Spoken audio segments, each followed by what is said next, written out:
अपने पड़ोसी से हाथ मिलाकर कहें कि खुदावंद आपको बरकत दे। हालेलुया। और किस किस का ईमान है कि ये एक आईना है?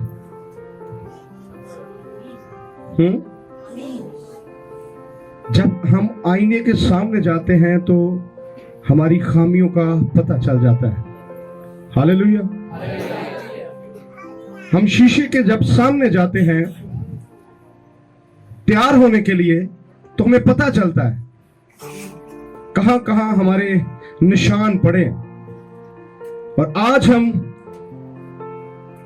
खुदा के कलाम मुकद्दस की रहनुमाई में देखेंगे कि खुदा क्या चाहता है और हम कहां हैं, और खुदा क्या चाहता है और हम कहां हैं। हमने जी भर कर प्रस्तुत की है। अरसा दराज से हम खुदा की हजूरी में आ रहे हैं, खुदा के घर में आ रहे हैं, लेकिन हमें बरकत नहीं मिल रही। हमारी मुसीबतें कम नहीं हो रही, हमारी परेशानियां कम नहीं हो रही। आज हमने इस बात को अपने साथ लेकर जाना क्यों नहीं हो रही?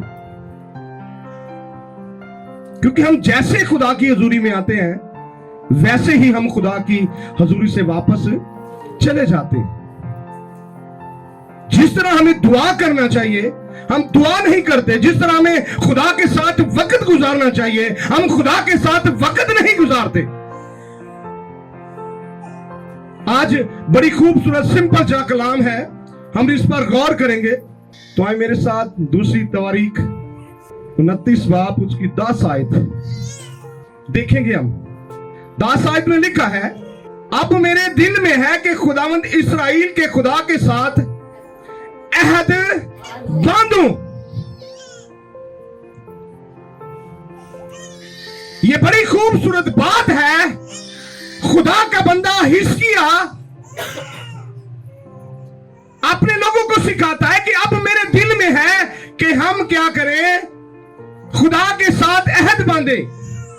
मेरे अजीजों, अभी जो हमने हवाला पढ़ा है इसमें लिखा है कि हिजकिय्याह कहता है कि आओ हम इस्राएल के खुदा से क्या करें, अहद बांधे, जो गुनाह हमारे बाप दादा ने किए हैं, जो कि खुदा की नजर में बुरे हैं, जिसकी वजह से वो कहता है कि हमारी बेटियां, हमारे बेटे, हमारी बीवियां असीरी में हैं। आओ हम खुदा से क्या करें, अहद बांधे। अहद बांधना जरूरी क्यों है हम सुनेंगे। अहद बांधना जरूरी क्यों है? मेरे आज जो ईमान है वो है खुदा के साथ अहद बांधे। टॉपिक क्या है? मिलकर कहें, खुदा के साथ, खुदा के साथ। हालेलुया। और अहद का मतलब है कौल, इकरार, कसम। अहद का मतलब क्या जी पादी साहब? कौलो, करार, कसम। ये जो अभी हवाला पढ़ा गया है, हिजकिय्याह अपने लोगों को कहता है, जब हम इसका 28 बाब पढ़ते हैं तो 28 और 29 आयत 29 बाब में हमें सारा पता चल जाता है होता क्या है। क्योंकि जब हिजकिय्याह बादशाही में आता है तो उस वक्त हैकल के दरवाजे बंद हुए होते हैं, हालात बुरे हैं। हैकल में दुआएं नहीं की जा रही थी, और वो कह रहा था कि आओ हम खुदा से अहद बांधे के खुदा का जो कहर है वो हम पर बरपा ना हो। और आज मैं भी आपको बताना चाहता हूं कि अहद बांधना क्यों जरूरी है। आज हम अरसा दराज से मैंने बात की कि हम खुदा की हजूरी में आ रहे हैं, लेकिन सरफराज नहीं हो रहे। मुश्किलें घटने की वजह से और बढ़ती जा रही हैं। फिर हमें अपने आप को चेक करने की जरूरत है। यहां पर सवाल पैदा होता है कि अहद क्यों बांधे? क्यों बांधे साहब? अहद क्यों बांधे? हम वफे से आगे चलेंगे। पहले पॉइंट पर निगाह करेंगे। पहला मेरा पॉइंट है, जब हम खुदा के साथ अहद बांधते हैं तो खुदा हमारी दुआ को क्या कर लेता है, सुन लेता है। जब हम पहला शमूएल पढ़ते हैं तो वहां हमें एक शख्स का जिक्र मिलता है, अल्काना का। उसकी 2 बीवी होती है, एक की औलाद होती है, जो दूसरी बीवी है जिसका नाम हन्ना है, वो बेऔलाद होती है। और अल्काना के बारे में लिखा है कि वो साल बसाल खुदा की हजूरी में जाता, खुदा के घर में जाता, वो कुर्बानियां चढ़ाता, वो बकरे खुदा की हजूरी में देता। लेकिन खुदा ने उसकी बीवी के रहम को बंद कर रखा था। जो दूसरी उसकी बीवी थी, जिसकी औलाद थी, वो हन्ना को छेड़ती, ताने देती। और हन्ना ने क्या किया? मैंने आपको पहले कहा था कि हम अरसा दराज से खुदा की हजूरी में आ रहे हैं, लेकिन बरकत नहीं पा रहे। अरसा दराज से ये भी खुदावंद के घर में जाया करते थे, कुर्बानियां चढ़ाया करते थे, लेकिन खुदा इन्हें बरकत नहीं दे रहा था। लेकिन जिस दिन ये हन्ना ने इरादा कर लिया, खुदा के घर में आई, उसने वहां एक डायरेक्शन बदली, खुदा के साथ अहद बांधा। क्या अहद बांधा देखेंगे। पहला शमूएल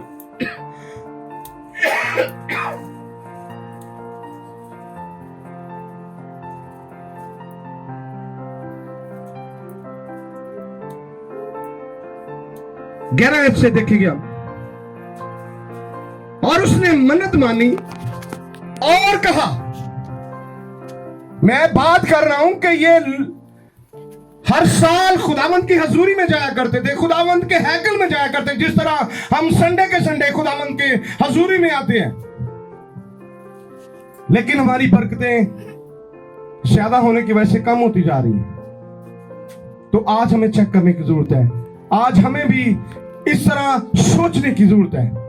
और उसने मन्नत मानी और कहा, ए रब्बुल फाज, अगर तू अपनी लौंडी की मुसीबत पर नजर करे और मुझे याद फरमाए और अपनी लौंडी को फरामोश ना करे और अपनी लौंडी को क्या करे, फरजंदे नरीना बख्शे, तो क्या करूंगी, मैं अपने घर ले जाऊंगी। उसने कहा कि जो बेटा खुदावंद तू मुझे देगा, मैं उसे तेरी हैकल के नजर कर दूंगा। हन्ना ने वहां खुदा की हजूरी में आकर अहद को बांधा कि खुदा, अगर तू मेरी रसवाई को दूर कर देगा, अगर तू मुझे बेटा देगा, तो वही बेटा मैं तेरी नजर कर दूंगी। हालेलुया।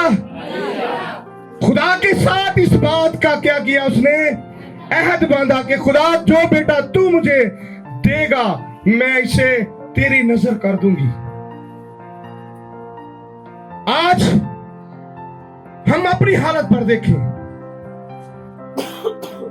इब्लीस के हाथों हम मुश्किलों के थपेड़े लग रहे हैं, हम पर परेशानियां ने हमें घेरे हुए हैं, लेकिन हम खुदा की हजूरी में आकर अहद नहीं बांधते। अहद बांधना बहुत जरूरी है। हम कहते हैं कि हम खुद अपनी मुश्किलों से लड़ लेंगे। आप अपनी मुश्किलों से खुद लड़ नहीं सकते।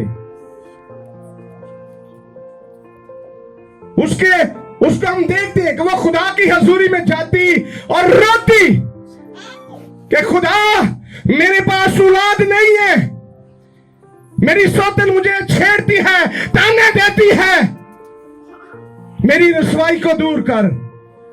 और वहां उसने खुदा के साथ क्या किया, अहद बांधा।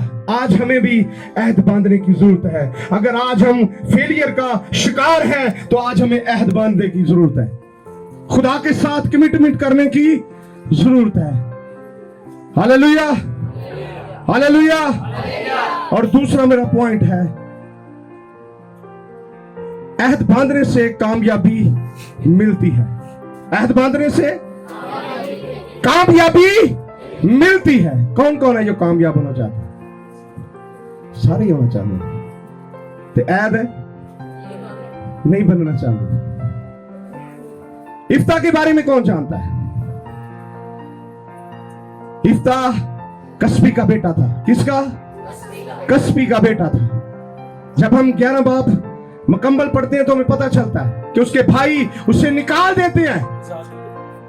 सॉरी कसाद की किताब में, वो कहते हैं, निकाल देते हैं कि तू हमारी जायदाद में हिस्सेदार नहीं है, उसको निकाल देते हैं। इफ्ता जो होता है वो सूरमा होता है। क्या है? सूरमा है।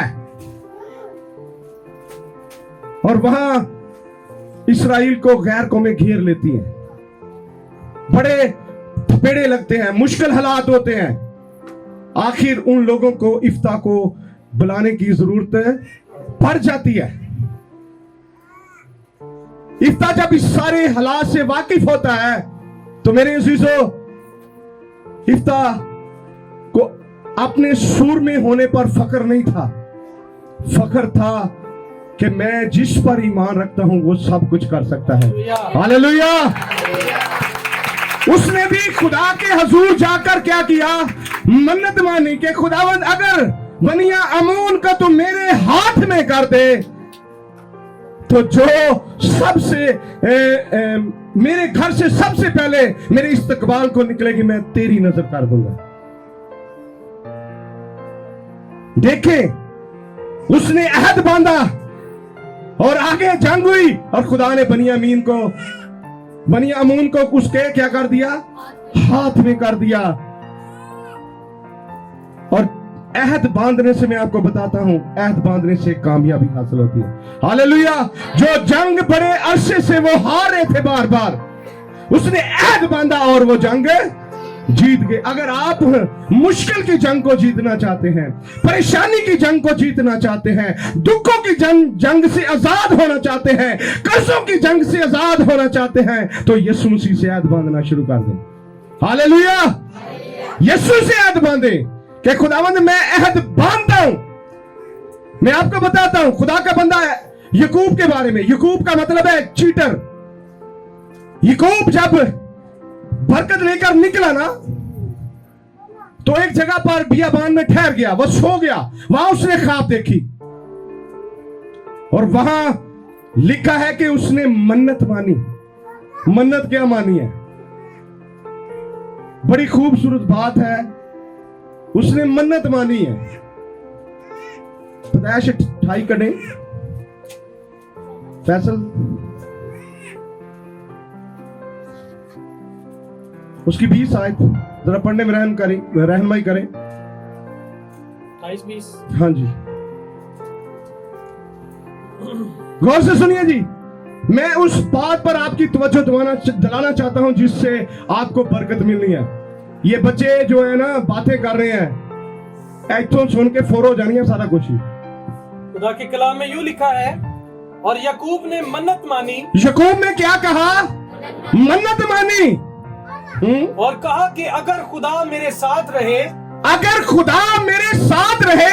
हमने कभी अहद बांधा, मन्नत मानी है कि खुदा अगर तू मेरे साथ रहे। आगे, और जो सफर मैं कर रहा हूं, जो सफर मैं कर रहा हूं, आज हम में भी कहने की जरूरत है कि खुदा जिस सफर से मैं गुजर रहा हूं जी, इसमें मेरी हिफाजत करे। इसमें मेरी क्या करे? हिफाजत करे। और मुझे खाने को रोटी और पहनने को कपड़ा देता रहे। बड़ी बात, जिसके लिए हमने रात ही नहीं किया है, हम खुदा को क्यों नहीं कहते? हम अपने जोर पर क्यों तकिया करते हैं? हमें खुदा से कहने की जरूरत है। क्या कहने की जरूरत है? और मुझे खाने को, पहने को कपड़ा देता रहे। आगे जी, और अपने बाप के घर सलामत लौट आऊं। अपने बाप के घर क्या करूं? सलामत लौट आऊं। तो खुदावंद मेरा खुदा होगा। तो खुदावंद मेरा खुदा क्या होगा? होगा। और आगे बड़ी खूबसूरत बात लिखी है, गौर तलब। और ये पत्थर जो मैंने सतून सा खड़ा किया है जी, खुदा का घर होगा। खुदा का घर होगा। और जो कुछ तू मुझे दे उसका 10वां हिस्सा जरूर ही तुझे दिया करूंगा। याकूब ने यहां खुदा के साथ मन्नत मानी। आज मुझे और आपको मन्नत मानने की जरूरत है। हमारे बुजुर्ग थे, वो खुदा में सो गए हैं। वो कहते हैं कि पैसा ऐसी चीज है जिस्म से मांस अलहदा करने वाली बात है। पैसा देने को दिल नहीं करता, क्यों नहीं देने? ओ भाई मेरे ते मुश्किलें ही बड़ियां ने, मेरे ते परेशानियां बड़ियां ने। मैं आपको यकीन दिलाना चाहता हूं खुदा के कलाम मुकद्दस में से, ये कोई मेरी बात नहीं है, क्यों मास्टर साहब, कलाम में से आपको बताना चाहता हूं। याकूब ने मन्नत मानी है यहां कि तू मुझे खाने को रोटी, पहनने को कपड़ा और सलामती से मेरे घर में लेकर जाए। बड़ी खूबसूरत बात। हम सोचते हैं कि हम शायद 80,000 कमाते हैं तो हम इसकी दयाकी देनी है, और जेडे उत्तों दी होर दी कमाई आंदी है वो साडी कमाई चों बाहर है। साडी 30,000 तनखा है ते असीं 30,000 ही देनी है, जेडी होर कमाई है असीं ओ नहीं देनी। उन्हें लिखा की है, पढ़ेंगे। और जो कुछ तू मुझे दे, जो कुछ तू मुझे दे, सारी कमाई भी अगर कोई दिहाड़ी भी लग दी तो ओदे चों भी, जो कुछ तू मुझे दे मैं इसका 10वां हिस्सा क्या करूंगा? खुदा के हजूर दूंगा, लाऊंगा। उसने अपनी दयाकी का अहद खुदा के हजूर बांधा कि खुदावंद मैं ये करूंगा अगर तू मुझे सलामती से घर लेकर जाए। आज मुझे और आपको जरूरत है कि हम खुदा के साथ अहद बांधे। क्या करें? अहद बांधे। अहद बांधना हमारे लिए बहुत जरूरी है। हम अहद नहीं बांधते, इसलिए हम दुनिया में रुसवा हो रहे हैं। दुनिया के हालात हम पर काबज हैं। हम शाइकानों का फिरका है, लेकिन हमारे हालात बहुत बुरे हैं क्योंकि हम बात नहीं मानते। तीसरा जो मेरा पॉइंट है, अहद बांधने से तहफ्फुज मिलता है। अहद बांधने से क्या मिलता है? तहफ्फुज मिलता है। जब यीशु ने जासूसी के लिए लोगों को भेजा यरू में, किस किस को इस वाकया का पता है? ओ भाई सारी पढ़े लिखे जे, किस किस को इस वाकया का पता है जी? वो सारे हाथ पे खड़ा, मेरे को पता है, सभी को पता है। खुदावंद आपको बरकत दे। हम यीशु की किताब पढ़ेंगे।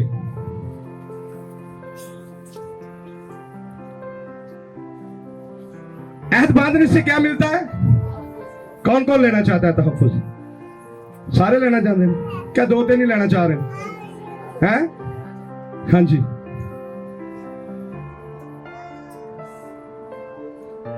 बड़ा खूबसूरत ये टॉपिक है, बहुत खूबसूरत कलाम है कि जब यीशु लोगों को भेजता है जासूसी के लिए, तो जहां जिनकी जासूसी करने के लिए वो लोग गए होते हैं उनका पता चल जाता है और वो एक घर में छुप जाते हैं। पता है किस घर में छुप जाते हैं फादी साहब? हाँ जी, कसबी के घर में। क्या है?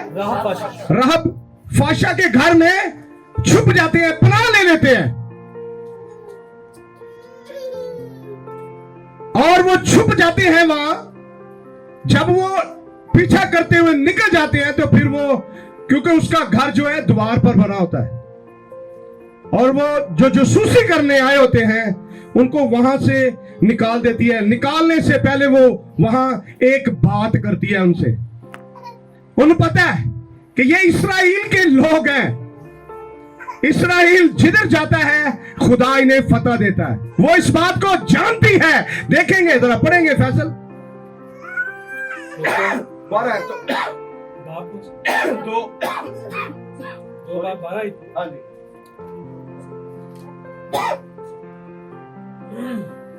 खुदा के कलाम में यूं लिखा है, सो अब मैं तुम्हारी मिन्नत करती हूँ। कौन करती है? वो औरत जो जासूस आए थे उनसे कहती है कि मैं तुम्हारी क्या करती हूँ? मिन्नत करती हूँ कि मुझसे खुदावंद की कसम खाओ। मुझसे क्या करो? ऐद बांधो, कसम खाओ। ऐद बांधा, मुझसे ऐद बांधो, मुझसे कसम खाओ क्यों? क्योंकि मैंने तुम पर मेहरबानी की है। क्योंकि मैंने तुम पर क्या की है? मेहरबानी की है। तुम भी मेरे बाप दादा के घराने पर मेहरबानी करोगे। कि तुम भी मेरे बाप दादा के घराने पर क्या करोगे? मेहरबानी करोगे। और मुझे कोई सच्चा निशान दो, मुझे कोई सच्चा निशान दो कि तुम मेरे बाप और माँ और भाइयों और बहनों को और जो कुछ उनका है सबको सलामत बचा लोगे और हमारी जानों को मौत से महफूज रखोगे। आमीन। वहां उस औरत ने, जिसको लोग अच्छा नहीं समझते, क्यों फैसला ऐसे ही है, उस औरत से कोई लोग तल्लक नहीं रखते, उसने उन लोगों से कसम कहा कि कसम खाओ हमारे साथ, अहद बांधो हमारे साथ, जब तुम इस शहर को फतह पालोगे, इस शहर को हासिल कर लोगे, तो इस बात को याद रखना कि मेरे बाप, मेरी माँ, मेरे बहन भाई, जो उनका उस्मान है, उसबाब है, माल उसबाब है, तू उनको क्या करना? महफूज रखना।